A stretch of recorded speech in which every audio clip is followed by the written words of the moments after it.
నాగబాబు గారు.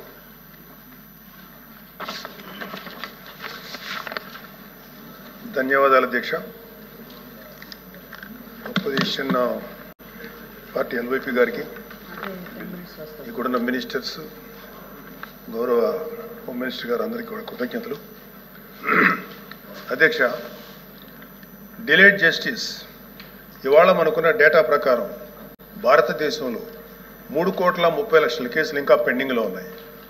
ఆంధ్రప్రదేశ్లోనే 1,00,000కు పైగా కేసులు పెండింగ్లో ఉన్నాయి. డిస్ట్రిక్ట్ కోర్ట్స్లో, సబార్డినేట్ కోర్ట్స్లో 75% కేసులు సంవత్సరానికి పైగా, అలాగే 30% కేసులు 3 ఏళ్లకు పైగా సాగుతూనే ఉన్నాయి. దీన్ని కేవలం mere డేటా కింద మనం చూడలేము అధ్యక్ష.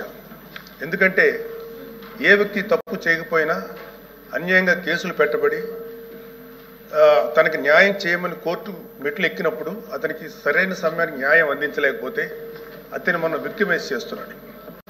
అందుకే దీని మీద మనం దృష్టి పెట్టాల్సిన అవసరం ఉంది. గుంటూరు జిల్లాలో ఎగ్జాంపుల్ అధ్యక్ష, గుంటూరు జిల్లాలో రోజు కూలీ చేసుకునే ఒక సామాన్యుడు ఒక దొంగతనం కేసులో అరెస్ట్ అయితే తనకి లాయర్ని పెట్టుకునే స్తోమత లేక ఆ కేసులో కోర్టులో 6 సంవత్సరాల పాటు జైల్లో ఉండాల్సి వచ్చింది. చివరికి అతను ఏ తప్పు చేయలేదని కోర్టు తీర్పిచ్చింది. సో ఈ 6 సంవత్సరాలు మనం అతనికి ఎలా కాంపెన్సేట్ చేయగలుగుతాం అధ్యక్ష? దీనికి తోడు పొలిటికల్ వెండెట్టాతో పెట్టే కేసులు, ఇది కేవలం ఒక పార్టీకి కన్ఫైన్ చేయట్లేదు అధ్యక్ష.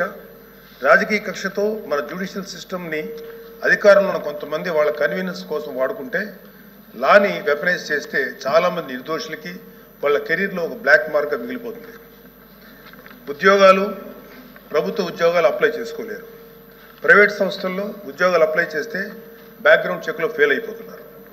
పాస్పోర్ట్ సీజ్ చేసినప్పుడు పాస్పోర్ట్లు కనుక సీజ్ చేసే పరిస్థితుల్లో అక్కడ కూడా వాళ్ళని హోల్డ్లో పెట్టేస్తారు. అలాగే సీజ్ అయిన పాస్పోర్ట్ ల్యాప్స్ అయ్యి విదేశాల్లోకి వెళ్లాల్సిన వాళ్ళు కానీ, వాళ్ళ తల్లిదండ్రులని, వాళ్ళ పెద్దవాళ్ళని కొన్ని ట్రీట్మెంట్స్ కోసం విదేశాలు తీసుకెళ్లవలసిన వాళ్ళు కానీ వాళ్ళ పాస్పోర్ట్ సీజ్ చేయడం వల్ల చాలా ఇబ్బందులు పడుతున్నారు అధ్యక్ష. వీళ్ళకి జరిగే నష్టాన్ని మనం కాంపెన్సేట్ చేయలేం. Just because they are political involved we cannot make them scapegoats. ఇలాంటి ఫ్యాబ్రికేటెడ్ కేసుల వల్ల చాలా సమస్యలు ఉన్నాయి అధ్యక్ష. ఇలాంటి ఫ్యాబ్రికేటెడ్ కేసెస్ వల్ల జెన్యూన్గా విచారించాల్సిన కేసెస్కి ప్రయారిటీ ఇవ్వలేము అధ్యక్ష. న్యాయం కోసం కావాలని అడిగే సామాన్యుడికి మన న్యాయ వ్యవస్థ మీద నమ్మకం లేకుండా చేస్తున్నాం. ప్రజాస్వామ్య వ్యవస్థనే బలహీనపరుస్తున్నట్టు గవర్నెన్స్లో మనకి మోరల్ అథారిటీ లేకుండా పోతుంది. సో అందుకే మనందరం పాలసీ పరంగా ఇలాంటి పొలిటికల్ ఫ్యాబ్రికేటెడ్ కేసుల్ని ఎదుర్కోవాల్సిన అవసరం ఉంది. ఇలాంటి తప్పుడు కేసులు పెరుగుతూ పోతున్నప్పుడు మనం చూస్తూ కూర్చుంటే మనం కేవలం అమాయకులు పనిష్ చేస్తున్నట్టే కాదు అధ్యక్ష, మన న్యాయ వ్యవస్థ తాలూకు శాంక్టిటీని కూడా డిస్ట్రాయ్ చేస్తున్నట్టు. So we have to take responsibility as lawmakers, leaders and representatives to ensure that justice not delayed, justice not denied and justice misused. అందుకే ప్రతి పొలిటికల్ సెన్సిటివ్ కేసు మీద ఎటువంటి పక్షపాతం లేకుండా ఇండిపెండెంట్ రివ్యూ జరిపి ఆ తాలూకు కేసుల మీద ఇంటెంట్ మీద త్వరగా డెసిషన్ తీసుకోవాలి అధ్యక్ష. న్యాయ వ్యవస్థ త్వరగా పనిచేయడానికి జ్యుడిషియల్ వేకెన్సీస్ని ఫిల్ చేయడంలోనూ ఫాస్ట్ ట్రాక్ మెకానిజంని క్రియేట్ చేయడంలోనూ సమగ్ర దృష్టి పెట్టాల్సిన అవసరం ఉంది అధ్యక్ష. ఇవి ఏవి కూడా లగ్జరీస్ కాదు, నెసెసిటీస్ అధ్యక్ష. So what I want to end with a powerful coat by doctor B.R. Ambedkar.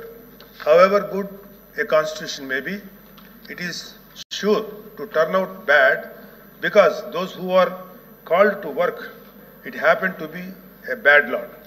మన రాజ్యాంగం ఎంత గొప్పదే అయినప్పటికీ దాన్ని అమలు చేసే నాయకులు సరిగ్గా లేకపోతే గొప్ప రాజ్యాంగానికి విలువ లేకుండా పోతుంది అధ్యక్ష.